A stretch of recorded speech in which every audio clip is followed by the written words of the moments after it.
Bwana, mambo vipi? Jose Mourinho amekubaliana na condition zozote za Real Madrid ambazo atazitoa ili aweze kuiongoza Real Madrid msimu ujao, yaani msimu 2027 2028. Bwana, Jose Mourinho kumbuke kwamba aliwasili Real Madrid mwaka 2010 na alikuja kama mmoja wa makocha wenye wasifu mkubwa zaidi duniani. Alitokea Inter Milan ambapo alishinda treble ya mataji matatu makubwa ikiwemo UEFA Champions League. Kazi kubwa ambayo ilimleta Real Madrid kipindi hicho ni kuvunja utawala wa Barcelona, yaani Pep Guardiola. Kipindi kile alionekana kama timu iliyoshindikana duniani. Mourinho alidumu Madrid kwa misimu mitatu tu. Ndicho Mourinho aliletwa na Rais Florentino Perez ambaye ndo rais mpaka sasa hivi ambaye yupo, ndo anamtaka tena Mourinho aweze kuvunja tena utawala wa Hansi Flick.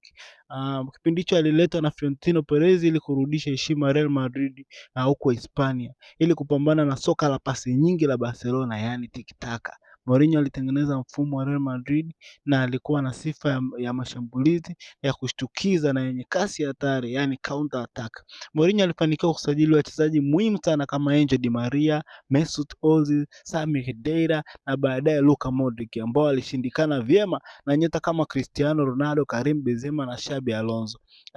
Ingawa alikutana na upinzani mkali sana kutoka Barcelona, Mourinho alifanikiwa kushinda mataji makuu matatu ya ndani ya Hispania. Katika kipindi cha UEFA kabla Mourinho kufika, Real Madrid ilikuwa na laana ya kutolewa kwenye hatua ya 16 bora kwa misimu 6 mfululizo.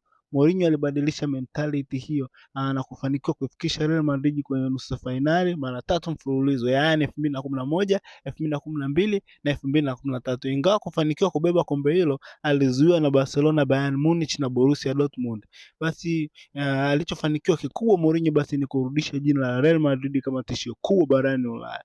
Changamoto ya kuondoka kwake 2013, msimu wa mwisho 2012 na 2013 alikumbwa na migogoro mingi sana. Mourinho aliingia kwenye mzozo na wachezaji wakubwa na vipenzi wa mashabiki kama Casillas ambaye alimweka benchi kwa muda mrefu sana, na Sergio Ramos. Pia uhusiano wake wa vyombo vya habari vya Hispania ulikuwa ni mbaya sana, na tabia yake ya unyoofu na ukali. Mwezi Mei 2013 Florentino Perez alitangaza kuwa Mourinho angeondoka karibuni hapo kwa makubaliano ya pande zote mbili. Asilimia za ushindi 71.9, moja asilimia kubwa zaidi kwa kocha yote wa Madrid.